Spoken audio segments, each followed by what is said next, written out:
Yes, sir. Welcome back to Redact This Show. I'm your host, Wafiq, or Feek, with my co-host, mother host.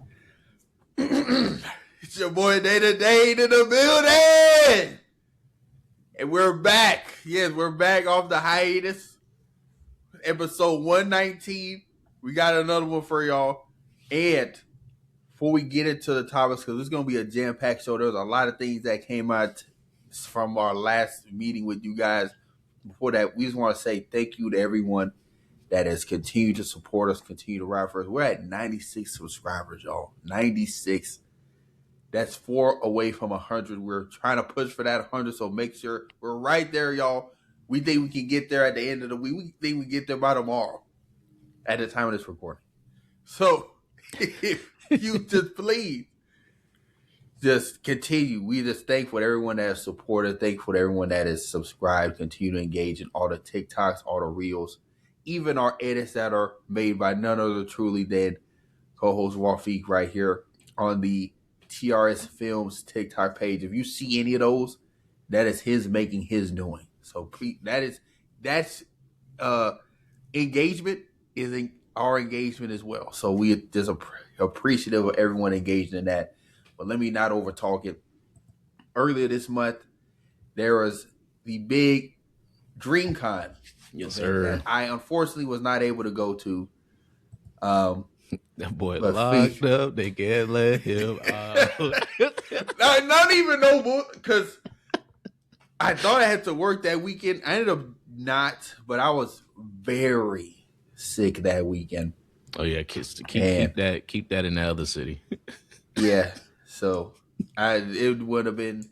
It just was a series of unfortunate events, and just like timing wise, I would have only been there for one day. Yeah, so I needed that rest. But please tell us about your experience at DreamCon. We've seen some of it through the TikToks and IG reels you posted. What did we not see? And what did y'all not see? So, DreamCon, very good.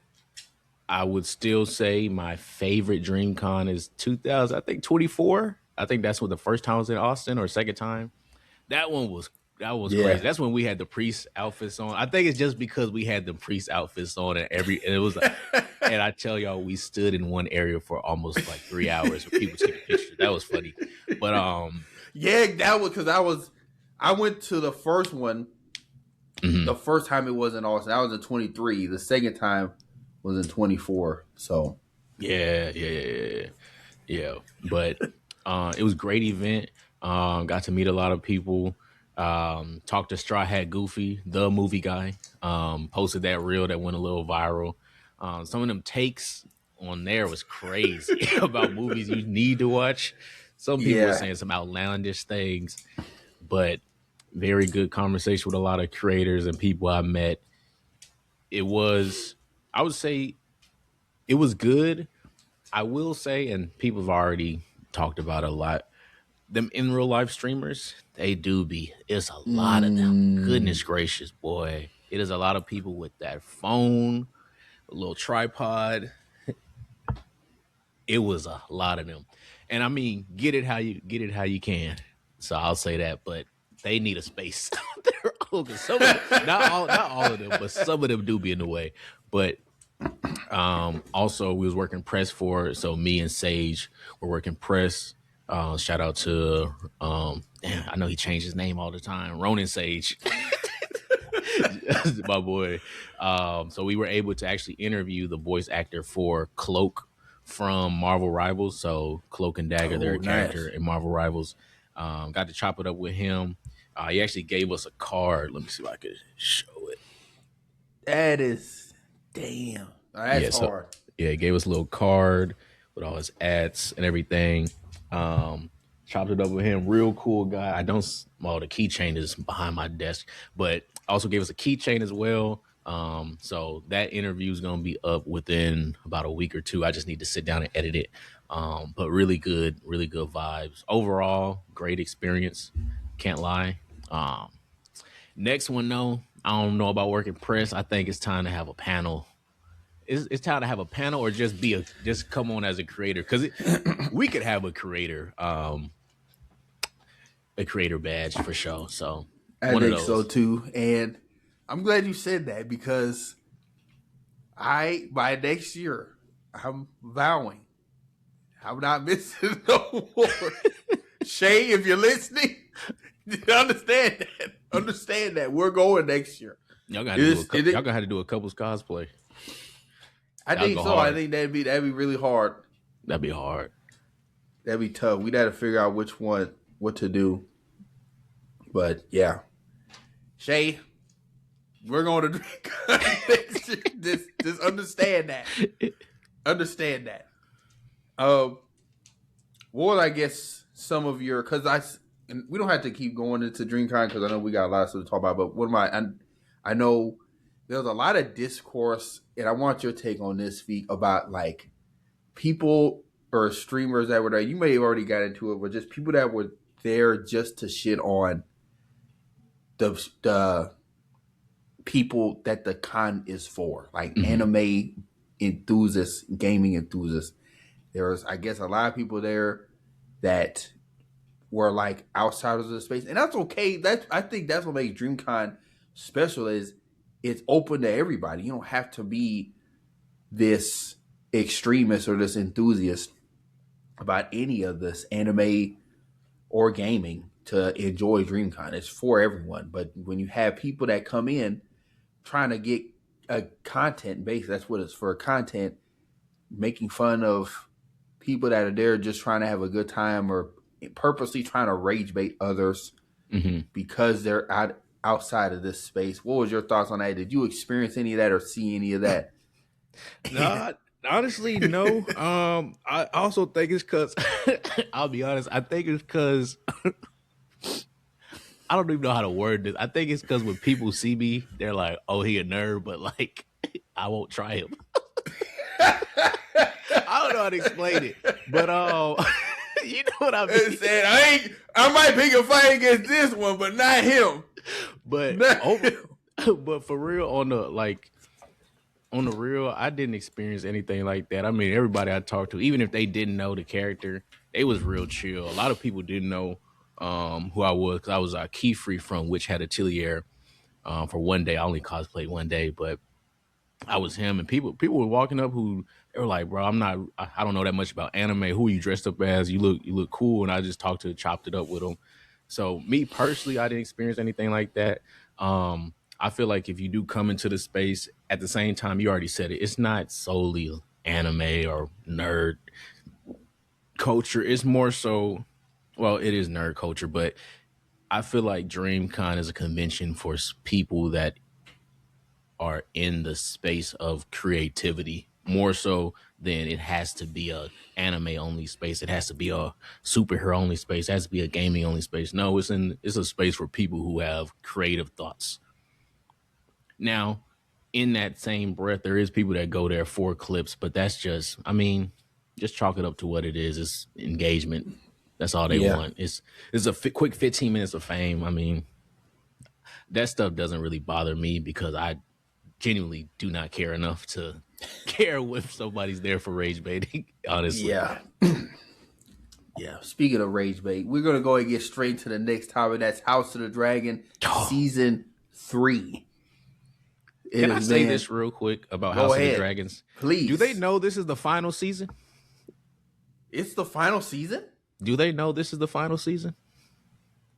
So they're not making no more after this? Is this not the final season? You're breaking news to me. Let me see. I could have sworn.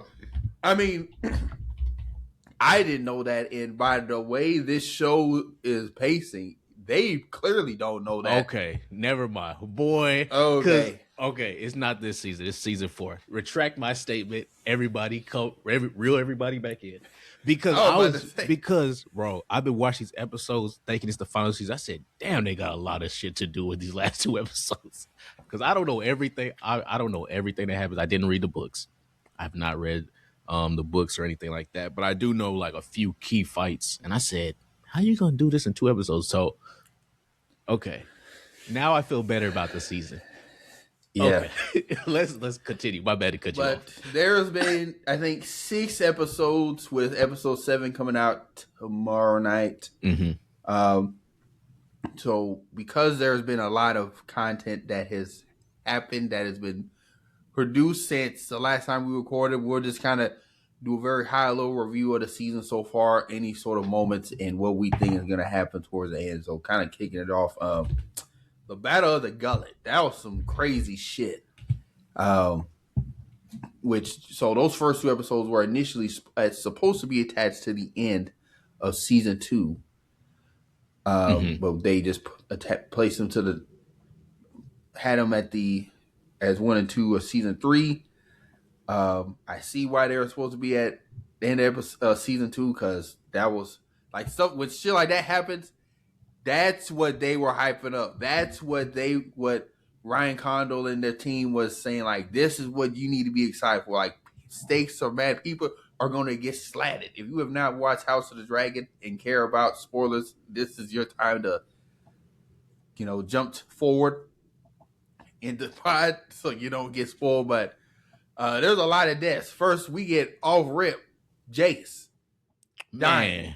I'm not gonna lie. I didn't know he was gonna die. I did not know he was gonna die. I didn't either. Boy. When I see that shit, I was like, oh. And it's quick. It's quick. There's a lot of people that died here. This last one was very satisfying. We'll get into that. But Jace dying, just like you said, was so fast. And that battle, it was a lot of shit going on. Sheep Stealer finally gets claimed by Bayla. No. Is it Reyna or Bayla? Bayla is the one with Reyna. So that's the one. Yes, Reyna is the one living off the land right now in exile, who has Sheep Stealer, who is one of the biggest dragons currently at this time in Westeros right now. Very powerful. Not Vagar powerful, but very powerful for sure. So she claims Sheep Stealer, and somehow they ride off because Reyna gets the right idea.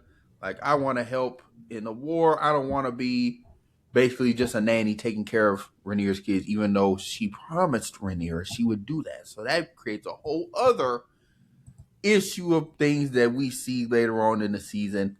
This is a complete change from the books because Sheep Stealer is not being written by Reyna. It's written by another character named Nettles. Yeah. Who they don't. Reyna is pretty much taking that place. Yeah, that kind of story arc. So we're seeing how that goes. I am interested to see her arc, because right now, with it, at least in her stage, like initially she was an outcast, but then somehow she got the fucking bright idea to ride out to Bayla, and now everyone's, or I don't say everyone, but people saw her because the episode before, Daemon comes to see who rode Sheep Stealer, and they see this none other than her daughter Reyna that he paid no mind to because she couldn't ride no dragons. So she's like, "You're better off being disowned." Then she sees that, and it's just like, Daemon probably was like, "Hold on, like, okay, daughter, I see that." He had that type of moment, but he couldn't be like, he's like, God, like, it was a lot of different tell her things. You need to run, because if Sheep Stealer is sighted again with a rider again, it's like, okay, well now Rhaenyra is gonna be like, oh, so Daemon lied to me, even on the back of her mind she already know he lying, but she kind of doesn't care anymore. Mysaria definitely know Daemon lying. So there's that's happening. Also, just because I brought up Mysaria, I want to say this about her character. She got to be the worst Masters of Whispers ever. She be putting up straight air balls, man. She need to be put on the bench. If Littlefinger and what is his name? Varys? The bald one. If Littlefinger was here, boy, they'd eat her for lunch. Oh my gosh, she's trash. My thing is, she was All her shit is at least season 1. She was doing some shit. She was on some shit in season 1 because she was going kind of band for band with Otto because he had with his kind of his own whisper, so to speak, in season 1 and a little bit in season 2. But I don't know what the hell happened Bro, between season 2 and now. She ain't got no juice. she got an injury. It's because her and Rhaenyra. Her mind not in the game no more. Exactly. That's exactly. Her mind not in the game no more, man. She's slipping. But yeah, we saw the Battle of the Gullet. Another instance that we saw things change was when what is his name, bro? Aegon. Yes. He's with Larys. Yeah. All these Eris names. Yeah. He's with Larys right now, and then they met up with old Lannister twin boy in that I don't even know the area. It's where the dragon died when Vhagar jumped her. Duskendale? No, Rook's Rest. Because there was a battle of Rook's Rest that happened in season 2. That's when Aemon burned down Aegon and also took out Corlys's wife and her dragon. Which they all got the same name. Yeah. But yeah, we see that happen. That's a sidebar thing that's going on. I think one of the major things that's going on is Ormond Hightower. Yes. What are your thoughts on Ormond? He is sane. I knew he was a little crazy by the way he was talking and the way what is Alicent's son name? Darren. With him. Darren. The way Darren was reacting.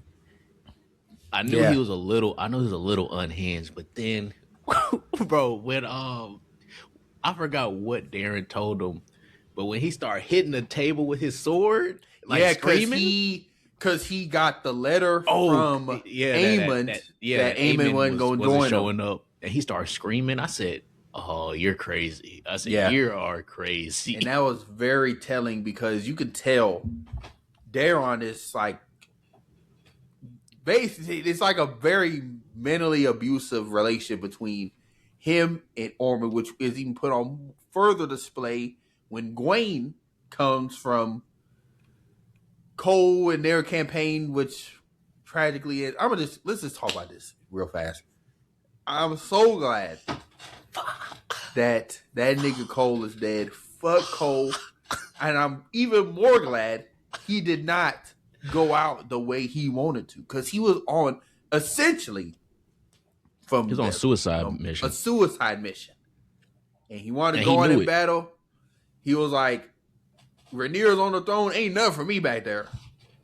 Alicent's probably, well, he don't know what's going on with Alicent at this point. He probably think she's either locked up or dead. And Aegon's dead. Aemon ran away like, fuck it. I'm going out like a G. And I'm taking all y'all with me. Mm-hmm. And Gwaine is like, you're crazy. Even the tactics he was using at that time is like, that's not honorable tactics. Even though he like, bro, this guerrilla warfare. Like, we gonna come at this top, the dead of night and slat some of y'all and run. They doing hit and run tactics. But on top of just like allowing his men to essentially do heinous shit, do war crimes. You go in here, we seen the scene where Gwaine was walking in their camp and the girl ran out of one of their soldiers' tents because she just got you know what. So it's just Gwaine is seeing all this. It's like, dude, you got to check these niggas. Like, this is not the way of a night. What are we on right now? And Cole is like, I don't care. Basically, he's like, I don't give a fuck. So, yeah, he did have a nice monologue though. When him and Gwaine first talked, when they was in the woods, and he was talking about how pretty much he pretty much was just saying we're all gonna burn beneath dragons because at the end of the day, that's gonna be what lasts. So that little monologue he talked about was pretty nice, but I'm glad he gone, man. I've been Yeah. waiting. I've been waiting since season 1.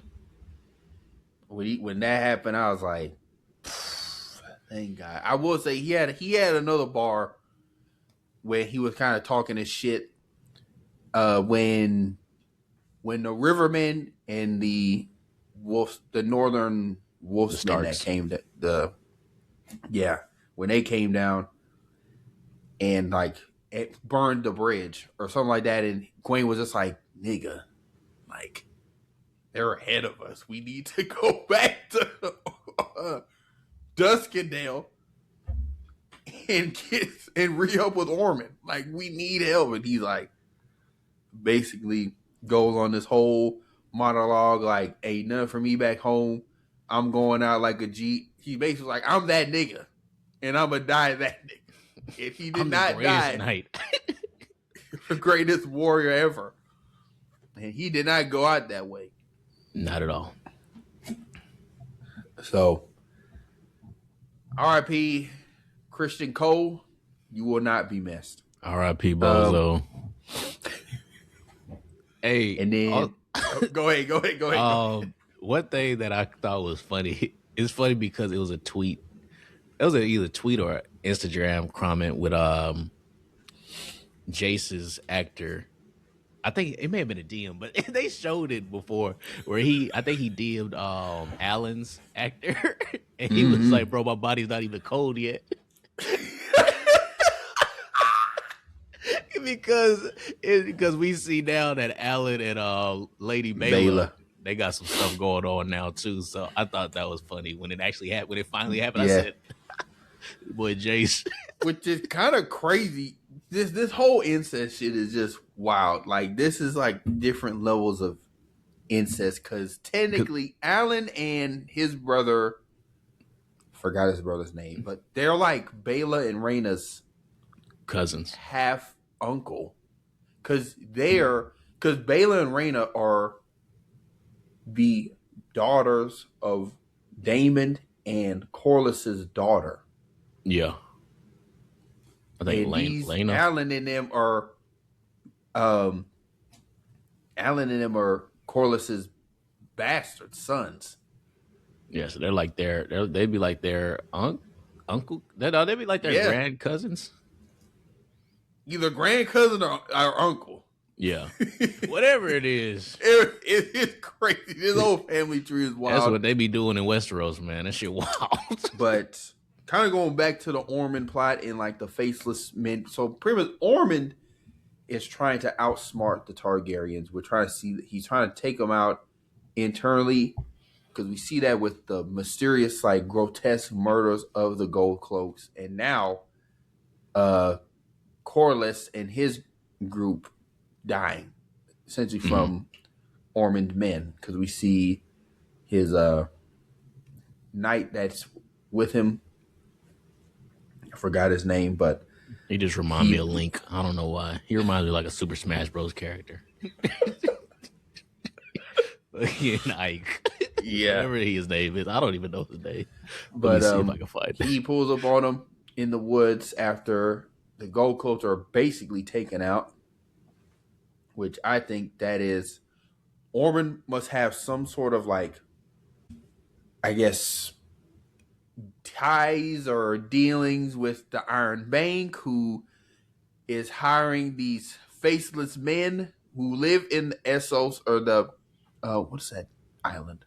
It was the same island that the Iron Bank is on, and all them. They is where the faceless men are at, and they're probably using them to take out Rhaenyra and their group, because they're like, Rhaenyra owes us money. Like, where's this money at? We ain't legitimizing her. We don't recognize her as our queen. So there's that going on, and then they're kind of tying into that faceless men inner plot. We see those coins with Daeron's face on it. Mm-hmm. So Ormond essentially is trying to take the throne through Daeron, and that's pretty much his own agenda. And then you got Aegon trying to get back to King's Landing, but is giving hints that Sunfire is still alive, which I believe she is. But because you wouldn't have this whole ordeal with Aegon being sentimental with Sunfire and saying that, kind of playing with the idea of Sunfire not being dead, then showing a dead dragon in the completely next scene. Mm-hmm. So I think by the end of this season, Sunfire is gonna come back, and because the main reason is like Sunfire is involved in a very heavy spoiler that I'm not gonna say, but because they've been doing a lot of deviations from the book, I don't know if this is actually gonna happen. I'm still not gonna say it. I don't know if you know what I'm talking about, but and I'm gonna keep my mouth shut. But Sunfire is involved in some crazy shit that happens. I just know one fight that I'm just ready to see, but I won't say that one either. Here, I think I know which one you're talking about. it involved a nigga with that one eye, boy. Yeah. I'm ready for to see that one. Yeah, Yeah, that's gonna be a last season fight as well, and I'm just interested to see how the show ends. same. Ryan Condal and George R. R. Martin have been beefing very heavily. Like George R. R. Martin is very outspoken with how much he does not like what Ryan Condal is doing with this season, really with the show, but especially with this season of Game of Thrones or House of the Dragon. One of those really being the kind of taking out Nettles and putting in Rhaena's character in that, and just other things as well, which George R. R. Martin religiously posts about on his Reddit. So take that what you may. Never mind. But I was next, but never mind. X-Men 97 season 2. Gas. If you're not watching that right now, I don't know what to tell you. That is some cinema going on right now. I would say it's kind of a low, but it's like each episode is just banging on banging.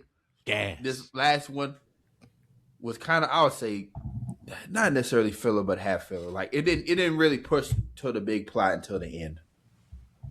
But so I liked it because, well, I'll go back to the episodes that we haven't discussed, which is pretty much the whole season. But I'm just gonna kind of go over some of the few ones. I'm not gonna do episode 1 with Days of Future Past or or episode 2. I think that's when they first. Actually, no, I am gonna say something about episode 2 because I think that's when they first introduced or brought back Polaris for real because she's an X-Force. All I have to say is cinema.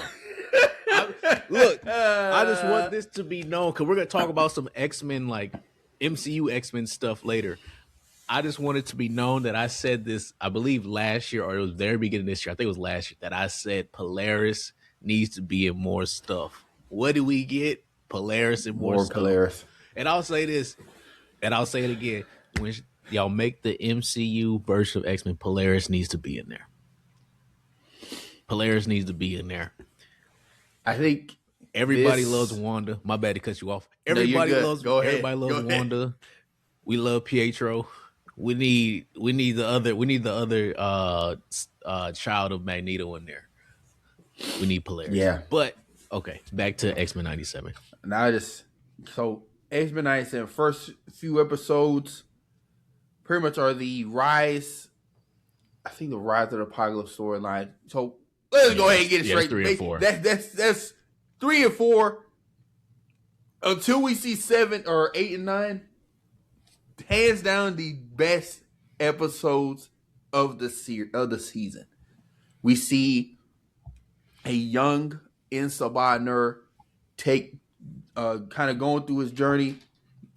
The X-Men or the X-Men during this time is Magneto, Beast, Rogue, Charles Bishop Xavier, Bishop, and they're and back in time Storm. trying to Storm.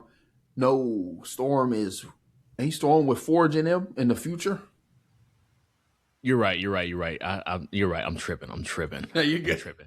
But they're trying to catch a young Apocalypse before he turns into Apocalypse. Whole time, they're the reason he turns into this nigga. Mm-hmm. And there's a lot of Easter's, a lot of kind of I'll say cameos. We see a Ramatut or Kane the Conqueror. And I'm glad that when Xavier was talking to him, I think it was Xavier when he was talking to him. Yep. When he was saying, "Look, I got all these names. I be forgetting what I'm called sometimes." Yeah. He's like, "I'm Kane, bro. I don't know what to tell you." We see when he's here and essentially trying to, what is he trying to find? He's trying to find that time ship. No, because he has his you're right. His seed. He was trying to No, he was trying to find that celestial base or that celestial location, because that's where it had all the technology at, and Kang was trying to find that technology to pretty much get on. But basically, he was trying to stop Apocalypse becoming Apocalypse also. So it was two groups trying to get to that technology, or trying to essentially do the same thing, but in two different ways. Before that's why he sent that damn nuke at their ass. It still didn't kill him. It said they're trying to stop Apocalypse before Apocalypse became, and he now is, and will always be. That fight scene between him, Magneto, Charles Xavier, Crazy. was crazy. When Charles tried to get into his mind and Apocalypse said, "No," eyes flashed red. I said, "Ugh." Yeah, I was like, that was crazy. And that Celestial, because it's not Airsham. Nah, it was such and such the Searcher. Remember, it's the Celestial that assesses planets, and he's like, tells Apocalypse, "I need you to be our agent of change." Yeah, Eson the Searcher. Yes. Or Essen, I don't know how to pronounce it. Yeah, Eson. So he's like, I need, because he go around searching for suitable planets or planets that need cleansing, that being Earth in this case. And he's like, Apocalypse, I need you to be that guy. I need you to be the roaring tides of change and cleansing. Can you do that? Like, can you dig it? Basically, Apocalypse transformed. It was like, yes. So that was just a crazy transformation. And yeah, the transformation was crazy. And then going from that to Magneto, pretty much realizing, okay, at the end of the day, this is my fault. So sending everybody back. Charles doesn't go back, obviously. But sending everybody else back, and then trying to stop Apocalypse himself. And that scene where Apocalypse is destroying the city, pretty much he's creating a black hole. And Magneto's like, I'm the only one strong enough here to stop this black hole from destroying everything. So stopping the black hole, and then Apocalypse pulling up on him. And just that dialogue between Apocalypse and Charles Xavier, I think, is some of the best dialogue that's been in anything comic book in a while. Yeah. Just from talking about how you're supposed to be a teacher, but you fail to really, in his eyes, prepare everybody for these things. And I think that leads into another episode, but you fail to prepare everybody for these things. But then also, this is your best friend. So how you and me both know I'm about to kill him. So are you really about to try to lie to him? Tell him this, I'm gonna be able to save you. No, you're not. And then he kills him. Yeah. And I think after that, when he walks up to him, I believe Charles was also ready to go because he said that Charles said, "Look, I ain't holding back. I'm gonna call you." Only thing he didn't call was a bitch. He said your mom should have. He said your mom should have killed your ass. Yeah, basically. Called that nigga a monster, and then Apocalypse is heavy motherfucker stomping on the ground like you're not even worth it. Like, yeah, he's pretty much that line. Only a coward feels strong when stepping on ants. Kept walking. I was like, man, how you? Because I'm like, how you gonna slap my brother and tell me I'm too bitch to be killed? Kill me, kill me, kill me, nigga. I'm like, that is some cold shit, and it makes me think back to when Fox tried to do X-Men Apocalypse. Let's not think about that. I forgot that and Oscar just Isaac. like, because Oscar Isaac is a good actor, but He's I not don't know what they're Apocalypse. trying to. He's not Apocalypse. And when they do get to the point MCU when they do bring Apocalypse in, basically as like that Thanos level character for the X-Men, he needs to be that. Like we need to feel how powerful he is. Everything that this show is doing with Apocalypse, y'all need to replicate it. Like it needs that. This is the Apocalypse we need when we get our MCU live action X-Men team. Mm-hmm. And they need to get it right. Well, Yeah. there's a lot of things that they need to get right it comes to the X-Men, but Apocalypse casting is one of them. And just Apocalypse, I would say storytelling or like basically character crafting, character building. Mm-hmm. Exactly. They need to get that right too.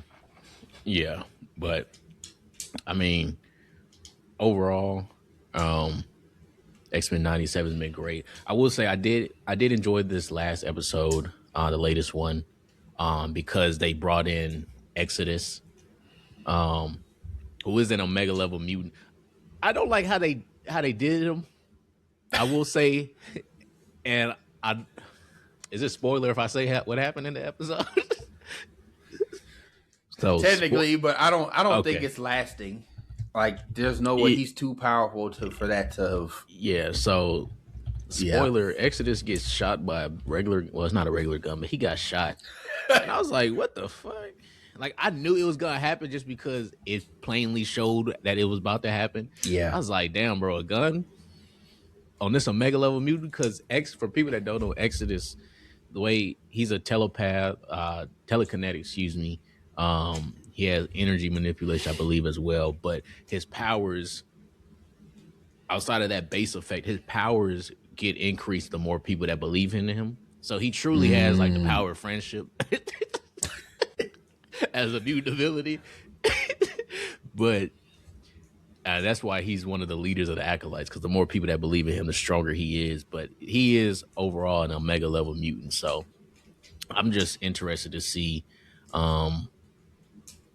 how they bring him back, if they bring him back, because this season I think ends in a few episodes. I think. Yeah, this season I would definitely say is on a speed run, but that's okay. Yeah, the show's still good. As far as like, pretty much the last thing is Polaris. Gambit being resurrected as Apocalypse's Horseman of Death. And seemingly in this last episode, there's a few things that happened. I personally believed Apocalypse, because the thing with Apocalypse's character, his body he has to hop into other bodies to kind of maintain his power. So I think he did that. I don't necessarily believe he did that in Gambit. I don't think. Nah. But he definitely did that with somebody, which is why you see that old husk of him on there. There's another theories where maybe they think Gambit was too powerful for Apocalypse and killed him.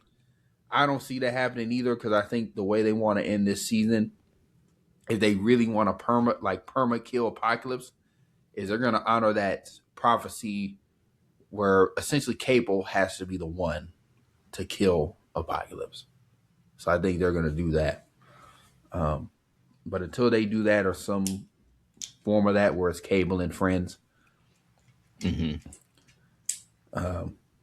don't see Apocalypse going anywhere. Yeah. Oh, last thing, I just thought about it because in the last episode when they were showing Genosha, the massacre, can I say this about Ileana Magic? That's what I love her character. How how do you have Magic in this preview, right? Whose ability is teleportation and opening portals and going to limbo and all that. How do you have her ability be that, but she get hit by that energy blast? Tell me that. Tell me that, Marvel. Of all things, you could have did something off guard. You could have did the Sentinel do some stuff like how I did with Gambit, Yeah. with the tentacle. You have Ileana look directly at the Sentinel, say, "Damn, this energy blast is coming at me very slowly. Let me not portal and look. Like Let me look I don't back want at to pull. Colossus Yeah. Like and it's gonna say be all right. she did that damn Superman that Yeah. like what are we doing, bro? That kind of threw me off too. That is the only thing for the guess, episode. I was like, all right, bro.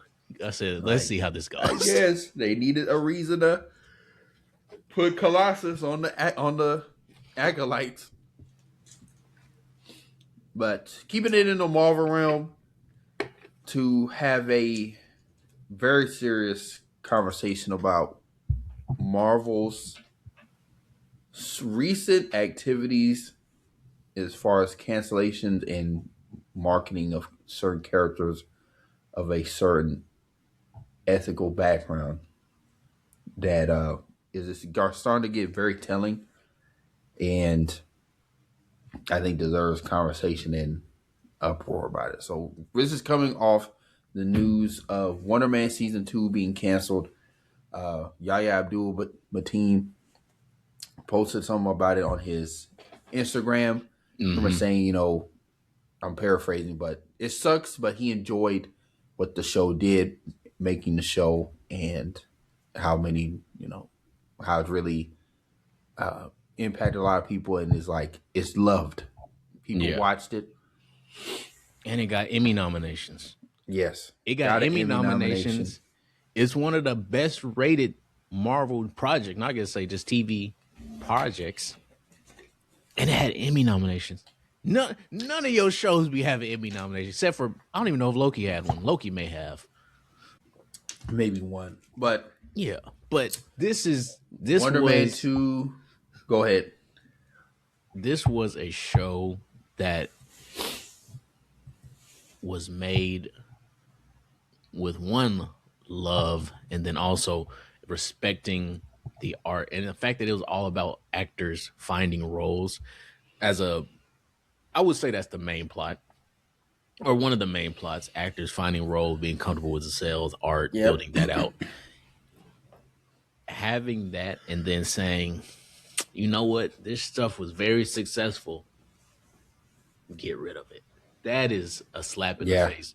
That's a slap in the face, one, because not only the nominations, but also the people behind it. You had Yahya Abdul. You have Destin Daniel. I always mess up his last Credden. Destin Daniel Credden.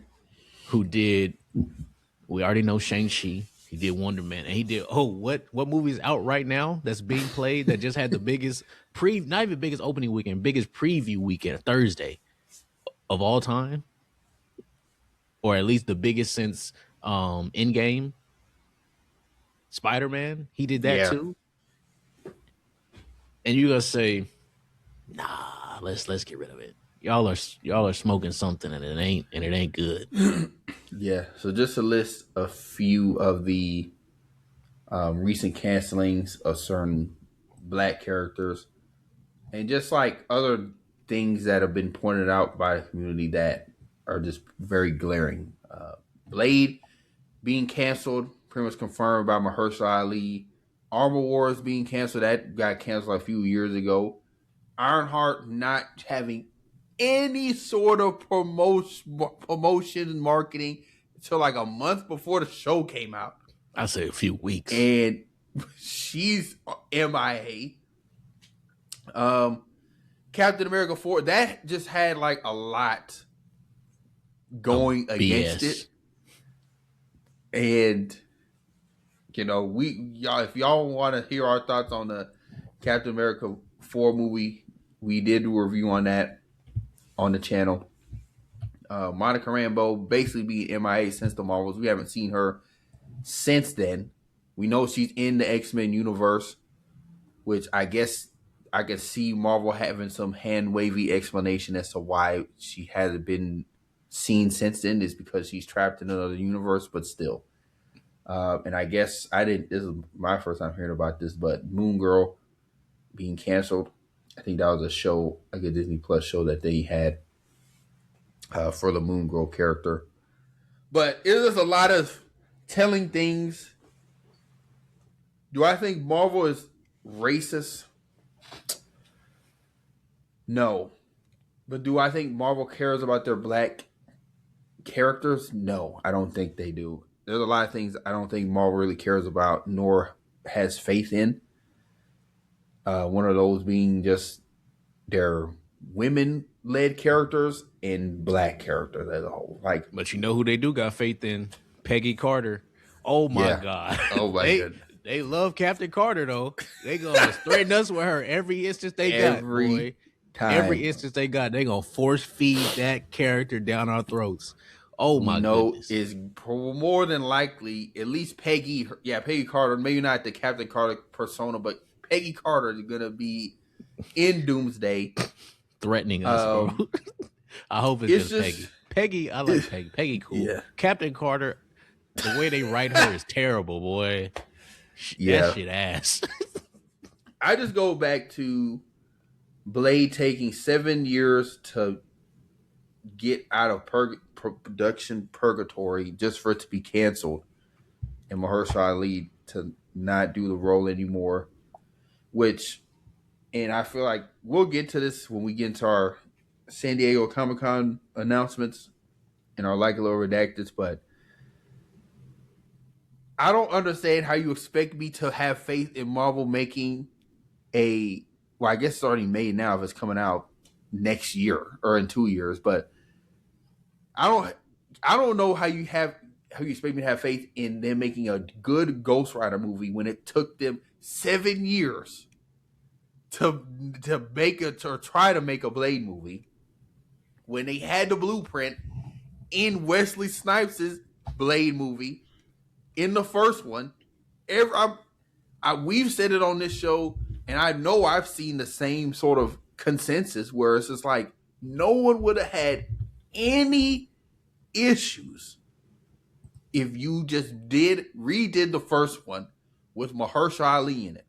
And right. I read some things where I guess Mahershala Ali and Marvel was at a crossroads because Mahershala Ali had a different idea for the movie. He wanted to take it back. He wanted it to be more central or contained, take it back in like in the early 1900s, like the 1920s, with ties to like slavery back in the day. And basically, I think he was trying to make like a Sinners movie, which Sinners, the original plot for that is a thrown away Blade script that Ryan Coogler took and retooled for Sinners.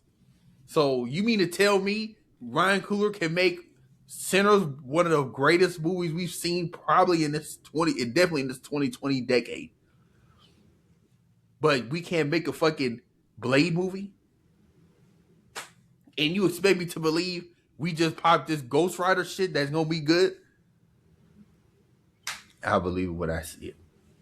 Yeah, I think the main problem with Marvel is, I'll say this, Kevin Feige. That motherfucker, you should have known he's the problem a long time ago. He's the way I see it, and it really showed itself when it came to She-Hulk. She-Hulk came out during a time one, when it was the whole, it's not as much now. When it was a whole, we hate everything superheroes. It came out during that time, which was unfortunate. She-Hulk as a whole ain't bad. It ain't the best, but it's serviceable. Yeah. But it really threw it off was that final episode when it broke the fourth wall, and it was like, yeah, I'm Kevin, and I was like, I said, I said, you're a word, bro. You're a word. Yeah.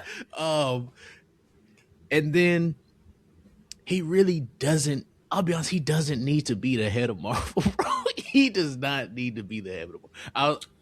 Outside of everything that's is granted, there's a lot of positives. I still like Marvel, but I'm talking about this issue right now. He is past his time, bro. Laser, put up the shoes. We need somebody else in that chair. Honestly, if I had my way, Destin Daniel, I already said it. He'd have the keys of Marvel. Yeah. Him and honestly, probably Jake. Who's the Thunderbolts director? Jake Schreier. I I don't know how to think pronounce so. his name. I mean, They'd be 1 and 2, boy. They'd be 1 and 2. I do think now I'm not ready to necessarily say Kevin Feige needs to go because I think it's bigger than just a Marvel issue. I think it's a Disney issue in the mouse. But at the end But of the day, when it comes to these decisions, when they go to Disney, unless I just don't know how the organization works, granted I don't, but in my mind, when it comes to these final decisions, Kevin is in the room. he's in So the if room, these but Mickey Mouse has the final say. but I'm saying he in the room, but the way these things are playing out, he can't be fighting for this stuff then. He can't be saying, yeah, we gotta have it. Doing that. He just sitting there doing that dumb blank face. Like, Now, Kevin Feige did come out after basically Blade got canceled and just was saying essentially how disappointed he was in himself and in the team for just not getting this done. And it sound good. like, yeah, you should feel like a loser for making overcomplicating a vampire movie. You're like, the blueprint is there. You have I don't understand how we have 3 Blade movies, a Blade TV show, and I don't think it's happening no more, but we were about to get a Blade video game. I was about to say, I think that got canceled too. I forgot the name of the studio, but I think they I'll find the name of the studio later, but I think their studio got shut down too. Wasn't it Arcane? Or no? It may have been Arc. Let me just look it up right now. But yeah, I know that Blade game is canceled.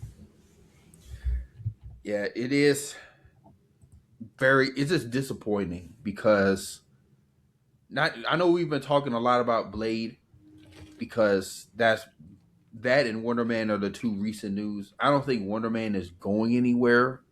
Like we're still gonna see him, especially now that they've reclassified him as a mutant and they're trying to get in their mutant bag after Doomsday and Secret Wars. We're gonna see Yahya Abdul.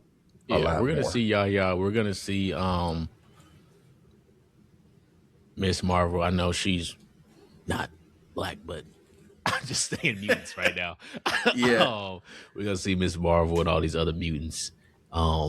Even I'm sure, or maybe because I was gonna say Monica Rambeau. They could just kind of because I know there's been episodes. Say she got like power cosmic or something, probably. Yeah, but I know there's been episodes with in the X-Men 97 series where Rogue and at least Captain Marvel have had their beefs, their strifes.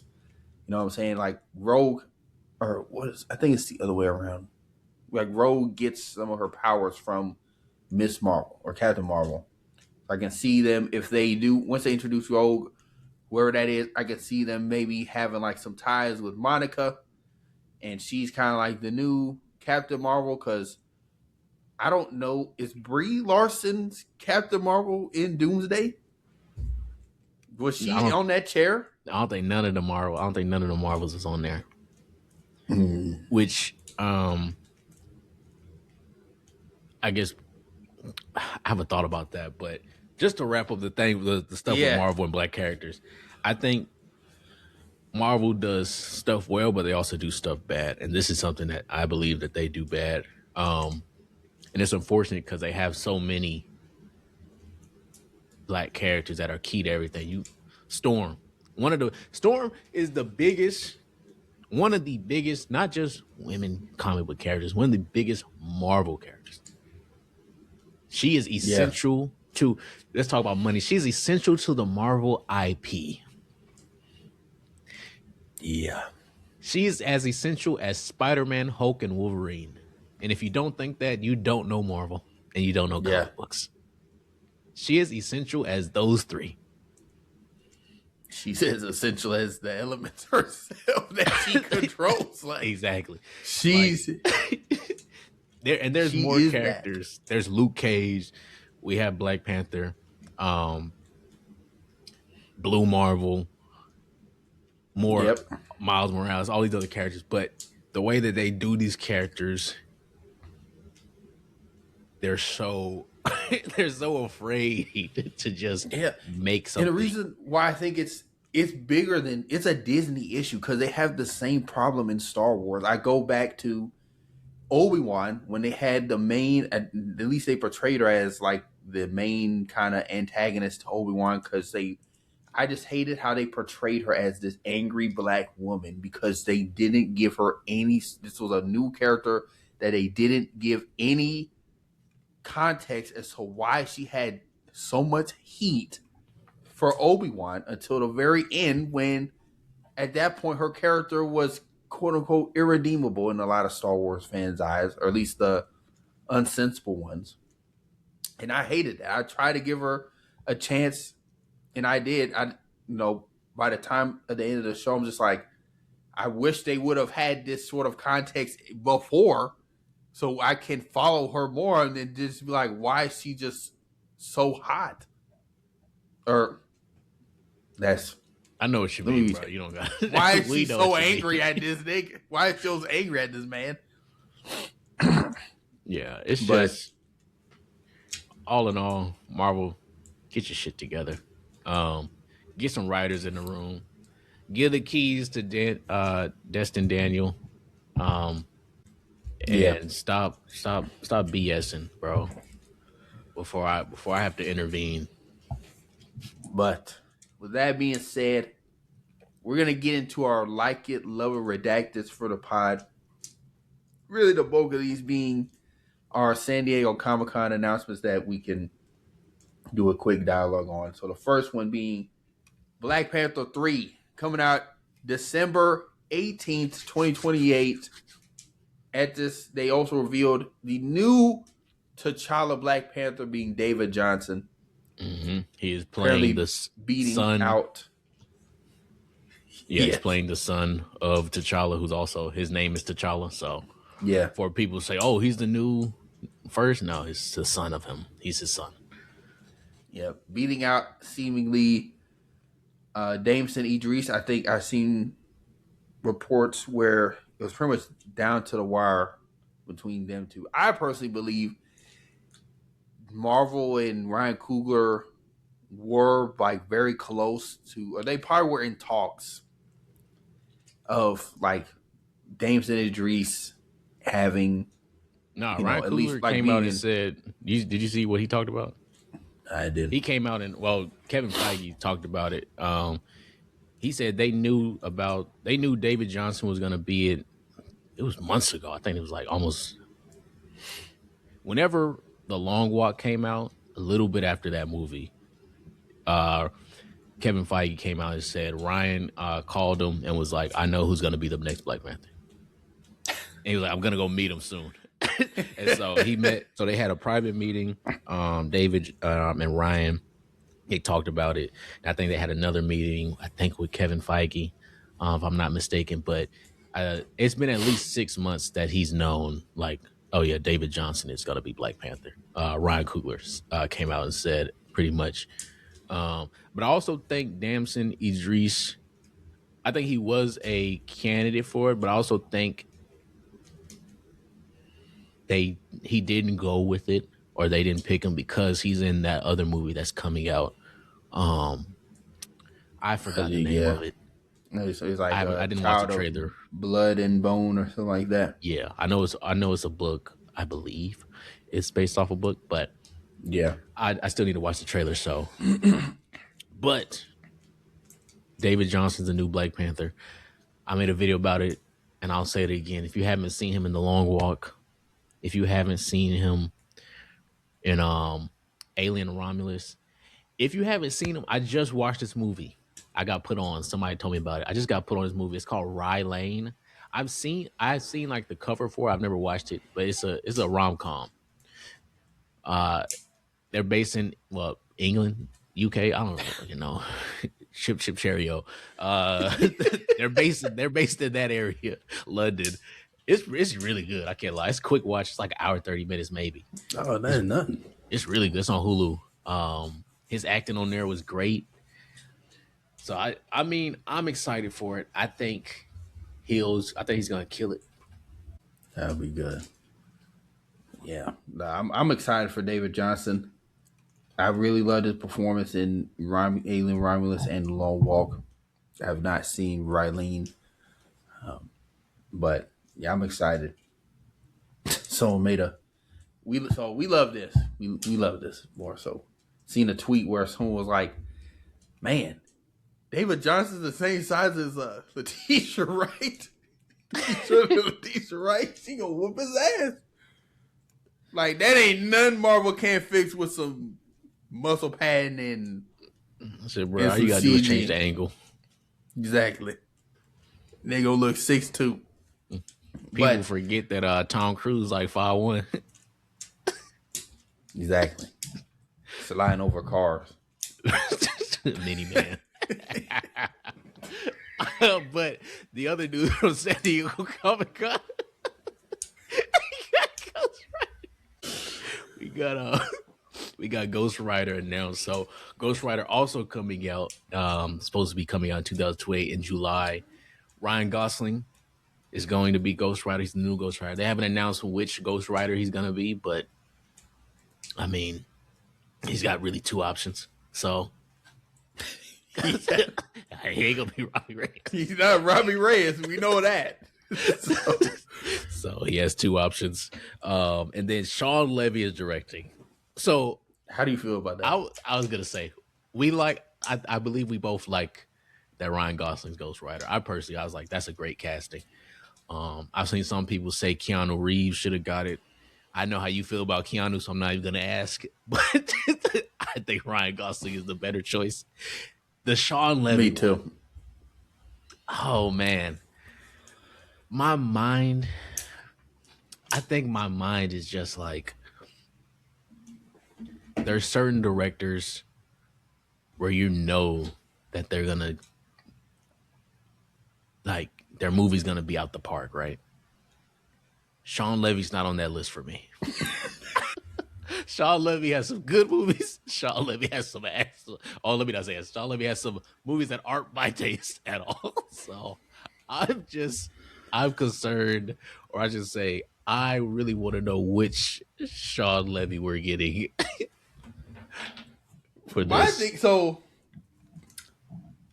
I I guess my thing is I fuck with Sean Levy. At least the movies I've seen. I'm like, I don't understand the Sean Levy hate. Like, what movies has he made that is bad? That everyone's like, whoa, I whoa, think, bro, Sean Levy. I think it's more so like if Sean, let's say it's not a Marvel movie. Sean Levy made a movie. Are you saying, bro, I gotta go see that Sean Levy movie, bro? Are you waking up saying that? Why does that matter though? It don't, but it's just a feeling. It actually like, where don't is matter. this is manufactured hate. That's what I'm saying. It's And you want might the be crazy right. thing is, because I'm like, I'm not saying we understand Sean Levy is not a Christopher Nolan, a Ryan Coogler, a Spielberg. He's not. He's not that. But he ain't fucking Taika Waititi. Like, come on, man. Like, what are we Oh talking man. about? So I'm okay with the Sean Levy movies, and plus, he's not gonna ruffle no feathers, especially in Marvel. It's well in Disney as a whole.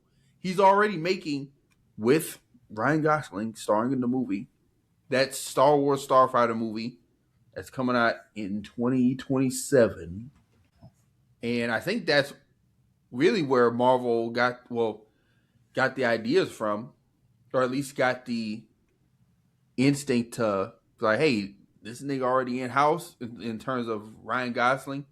Sean Levy, he's made some hits for us, with the Deadpool movies, and he's already on this Star Wars movie, which I guess I've heard it's been, or it has to be like reportedly like things are going well. Like this is gonna be a good movie. We shall see about that, but they're just like this. He's already in house. Look, Why not? all I ask for is that when it comes, because it's a Marvel movie, so there's gonna be comedy in it. Just don't do that forced comedy, bro. We've had a string of where we've had a string of where a lot of the recent projects have not had that forced comedy. I feel like if I get Yeah, that now, it's gonna hit me like a truck, and I'll be like, "What am I watching?" So please don't do that forced comedy in there, bro. I think because this movie is coming out 2028 Yeah, in July. July, so I believe after the X-Men movie, or is it before? Which They also, haven't released. I don't think they announced when X Men is supposed to, like the actual month. yeah, We just know that Jake, Thunderbolt's director, is directing it. and I think that's coming out in 2028 too. Those are supposed to be like the three big movies post Secret Wars. But the reason why I say redact this movie is because it's what I said earlier. I'm like, you cannot expect me to get behind a Ghost Rider movie. I don't care who's in it or directing it. After the teeth pulling y'all just try to do with Blade. Because my take on Marvel is they have no faith and they don't know what they're doing when it comes to their mystical characters. And their prime example of that is Doctor Strange. And I think you know I've said this on the show multiple times, but Where is he at, bro? do not know they don't care about magic. They don't have the slightest interest about magic characters. That's why they can't do the Midnight Suns. That's why they can't do Blade. That's why I don't know if they know what they're doing with Ghost Rider. You have Ironheart fighting Mephisto. You put Mephisto in the Ironheart show, knowing how poorly marketed that was. And knowing how important Mephisto is, not only Exactly. like To to everything, especially granted, especially how important he is to the main villain you about to introduce in December in this movie, Yeah. in Doctor Doom. For people that don't know, Mephisto got Doom mom. Yeah. And I think at this point, mom and so In the I think what they're doing, because I think what they're doing with this movie is, but Doom's wife and child are killed because of an incursion that I think Steve Rogers caused when he went back in time to return all the stones, but he stayed back in time to have a life with Peggy. I think that's going to be Doom's driving reasoning for what he's doing. Like, nigga, you took my wife and child out. And I think that because they show like a beautiful tapestry of Doom walking up there, and it was a mother holding a child. And I think those are supposed to represent him in the world he comes from, which I think, because now my other question is, if that's true, and if this Doom is from the Fantastic Four universe, does that mean their world dies too? Or it's probably dying. Maybe it's dying, and we'll see how they do this incursion. But we see in the trailer, there's like two planetary bodies of mass exploding in the sky in Charles Xavier's school. Mm-hmm. So maybe that's one of the first incursions. And that might be, I don't know, I'm going to just throw a universe out there. That might be like the Sam Raimi Spider-Man universe and the Fantastic Four A18 or 828 universe.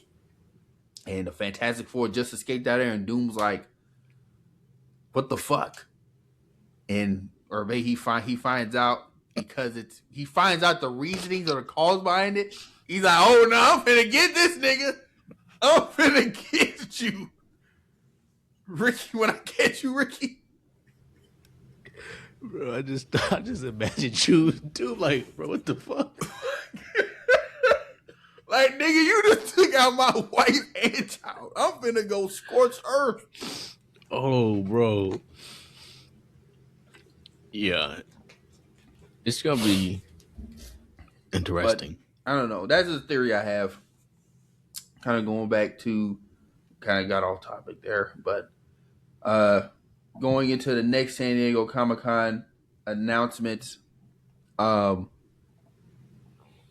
think there was just like a lot of, I don't know, what was the other big announcement? I think there were just, there wasn't really a DC one. There was a lot of trailers. There was a new Clayface trailer, a new Lanterns trailer for the show where they kind of talk more about that, pretty much what's going on in that series, with the main villains being the Manhunters in that show. And the Manhunters are pretty much a race that were made by the Guardians of the Universe before they introduced the Lantern Corps as like their planetary police force. But they got two, I guess to make a long story short, they got too extreme, essentially. They're like, in order to keep the universe safe, because human beings or planetary beings or life beings are inherently gonna make mistakes because of emotion. In order to eliminate emotion, you gotta eliminate all living life. So they just going around taking out planets. And they found themselves on Earth, and Hal Jordan and Jon Stewart are the ones that gotta stop them. And we see another scene with Sinestro, who's currently still in jail at this point. I think this is before the Sinestro Corps is introduced at this point, because in the show, I think it's, chronologically speaking, 10 years before the events of Man of Tomorrow. So, I'm excited for the show. I've heard that it's like really good. I know we'll be talking about it once it finally airs. What are your thoughts on just the that new Lanterns trailer? What you've seen or heard about the movie? Things like that.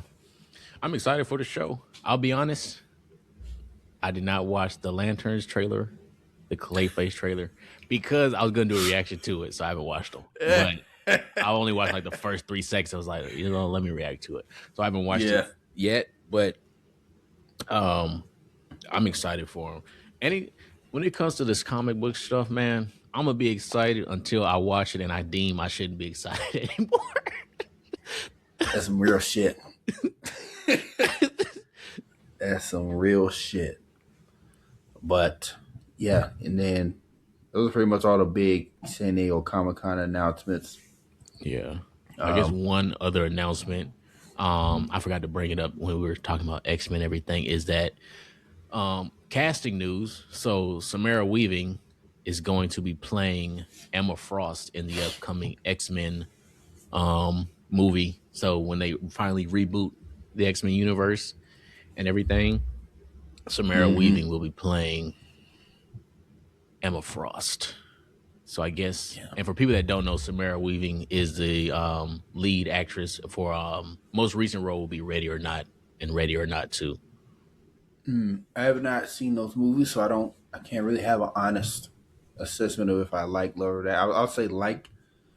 At least we know we're getting Emma Frost. I feel like a lot of Emma Frost fans are pretty disappointed with what they're doing or not doing with the character in 97 right now. Kind of relegating her for Polaris, which depending on what side of the line you're on in that sense, you either really love it or really hate it. But Well, I'll say I like it. yeah, I'll say like, um, and then we know this is gonna be like younger X-Men. I'll just say younger mutants in general. So I like that. Shamara Weaving's playing Emma Frost. And then for people that don't know, just a very, very, very quick overview of Emma Frost. She's a mutant. She's on pretty much, if not Omega level, she's damn near Omega level telepath. She technically has two, I guess you could say, mutations or powers.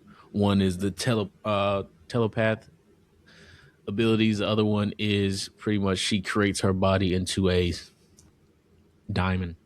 It's not a diamond per se, but we're just gonna say diamond for right now. Yeah.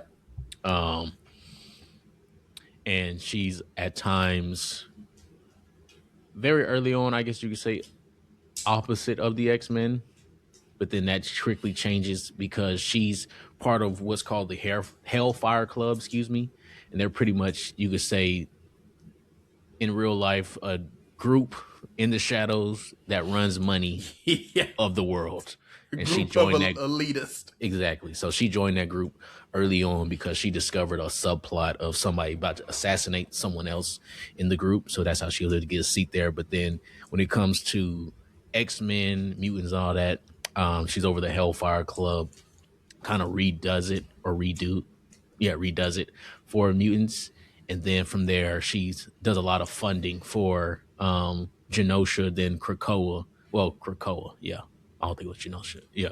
She does a lot of funding for Krakoa. And then when they get further on, they're all aging up. They start having the Hellfire Gala, which is just, you could think of it as, I don't know, what's the shit all these actresses and famous people go to now? Where they be dressing up? My mind went blank. Oh, Met Gala? Yeah, it's the Met Gala, but for superheroes. But they be inviting villains too sometimes. So like Doctor Doom been to the Hellfire Gala. It's crazy because Doctor Doom was there, the Fantastic Four was there. They brought some other people. Captain America was there. We know how Captain America is with mutants, but if you ain't Wolverine, get the fuck out of my face. But yeah, she's a very key staple in X-Men to say the least. So I'm excited for it. She's a good actress. I liked her in Ready or Not and Ready or Not 2. I watched those probably like a week ago or 2 weeks ago. So yeah, I'm excited for it. Just got to see who they cast as Cyclops, and hopefully, yeah. I think that's another important casting. They got to get, I would say, the main five right. And Cyclops, Jean Grey, Storm, Beast, Storm. One. Whoever they cast, gotta be Storm right. is people. It's gonna be obviously it's always two sides, but it's gonna be a crazy day when they announce that one. It's gonna be a crazy day. I'll say that. Charles Xavier and Magneto, I think, are the other two. That might be six, honestly, but still. And the last thing I'll say, the very last thing I'll say is we know they're doing X-Men Evolution. That's all I have to say. Because the cast is gonna be young, so they doing that X-Men Evolution style. I win. all I ask, Marvel, all I ask is when you do this movie. Actually, I'm not asking Marvel. I'm talking to you, Jake. I don't know how to pronounce your last name, so I'm not gonna butcher it. Jake, when you do this casting, I know you're gonna do it X-Men Evolution style. Bring Spike back. He was an original character for X-Men Evolution. Bring him into the MCU so we have another black character, please. I don't know. That's all I have to say.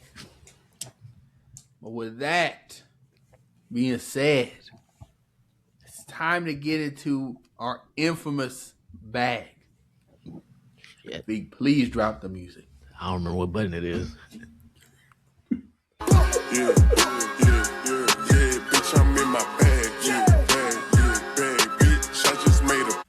He said that muscle memory kicked in. I said, where is it? All right, so for my get in our bag question is out of the, since we have a lot of, I feel like we've done this already, but for to say fuck it, because Blade is canceled, Feek, I would love to hear your pitch for a Blade movie in the MCU. How would you introduce him? What would he? What stage would it be? Even casting, if you have those answers, like who, like what would your pitch for a Blade movie be? My pitch for a Blade movie. I would. Marvel is listening right now. Since we've already put it off this long, I would wait till after the reboot of everything. I would have Blade be introduced at the end of Ghost Rider. And the way it would work in my mind is Ghost Rider has a run-in with some vampire. I don't want to say Dracula because Dracula's a cop-out. But he has a run-in with... with vampires or something to that effect, or a victim of vampires. And then you get introduced to Blade from there. Casting wise, sheesh. If not Mahershala Ali, then I can't think of anybody right now. Off the top of my head, I can't think of anybody. But I would make sure it's done after the events of whatever happens in Ghost Rider. And then hopefully as well, the X-Men movie is before then. If not, potentially Magic would need to be an X-Men, so you can kind of form the Midnight Suns, or at least Wolverine. Okay. Something to that effect. But casting wise, I wouldn't know who to cast at this moment. Yeah. Because for me, I would say, in terms of casting, like a Eldest Hodge. That'd be good. I think he'd be really good Blade. Even I was about to say John David Washington. But I don't know about him. Maybe not Blade. That'd be crazy if they did Michael B. Jordan. Like, he was so good at Sinners. They wouldn't. They wouldn't do that. They wouldn't do that. Eldest Hodge could work. I could also see them doing like a young, because if they wanted to do Blade for a longer period of time, or at least have an actor. Because by that time, Eldest Hodge gonna be past 40. He's 39 right now. But yeah, I'm not sure who would be. That's not him. He'll just bring Wesley Snipes back. You said Wesley Snipes back. There's only one Blade. He ain't lying. He ain't lying. For me, I would, in order what I would do to introduce a Blade, I mean, I think for me the easiest thing is just to redo the first one, like, especially now. Cause I agree, they don't need to touch Blade until like 2029. It need to be after, bro. It need to be like 2030. It would have to be after all this. Yeah, I don't want to see I don't want to see no more Blade shit until after 2030. But yeah, you can. I don't know if they are gonna introduce him in. I wouldn't have him come in at the end of the Ghost Rider movie. I just would have a Blade movie, because they tried that shit in Eternals. And I was gonna bring it up earlier when we was talking about it. I have another rant to go on, but I don't want to do it on this episode. But yeah, just have a Blade movie. I know they could cast. Go ahead. Trevante Rhodes. Oh yeah, because he was the one in. He was in that Moonlight. Mm-hmm. Yeah, he'd be a really good Blade.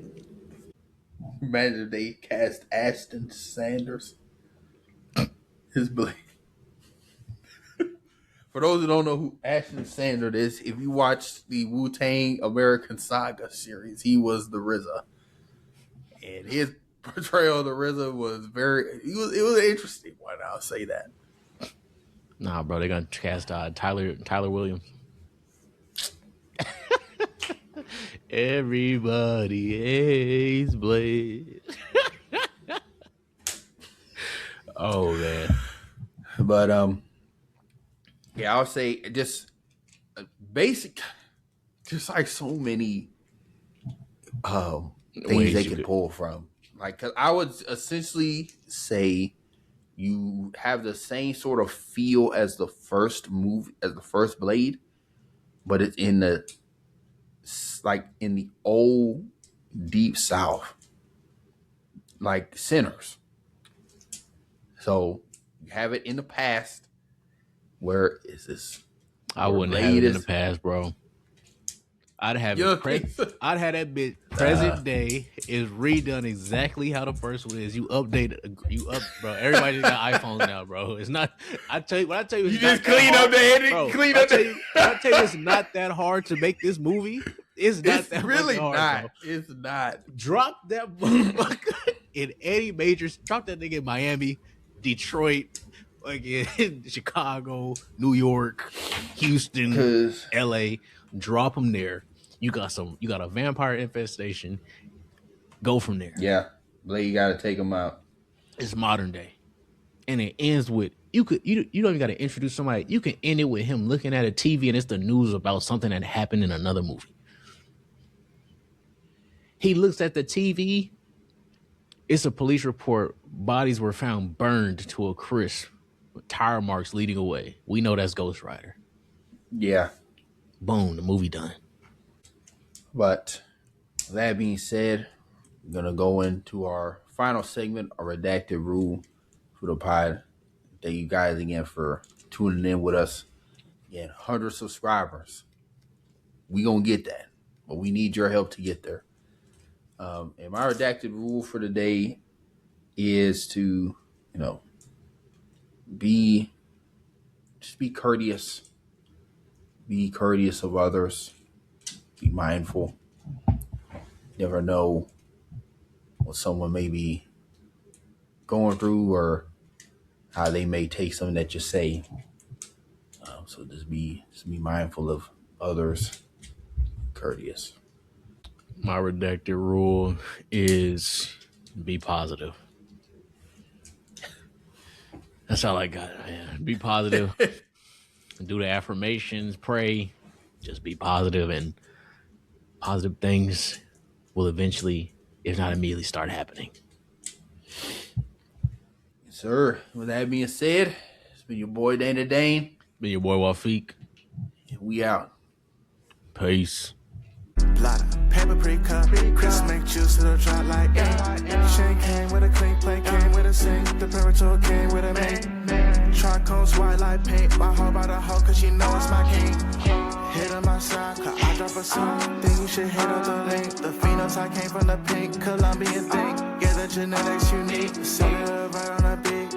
I'm teaching the hoe like I'm Play-Doh. I got the veggies like by the tomato. You got a basic hoe making Alfredo. I put a bag on a hoe on my payroll. I get active at night, then I lay low. The salmon was breaded with panko. Struck in my soup, I believe it was mango. Think I'm a soul